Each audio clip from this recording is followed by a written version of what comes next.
Today I want to tell about moral values. Moral values are the basic principles that guide the relationship and path in our life. It helps a person to behave with a good motives and thoughts that do not harm others.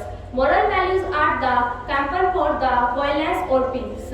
Where all people behave well, then there is no cause of calamity or harmony. Values is the shape that path of a life of a person.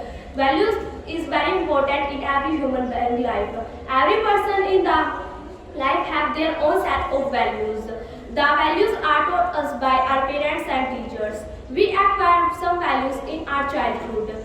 The values help in building our character and they help in to follow the right path in our life. They guide the path in very different situations in our life. Our persons have values that are respected by and loved by all.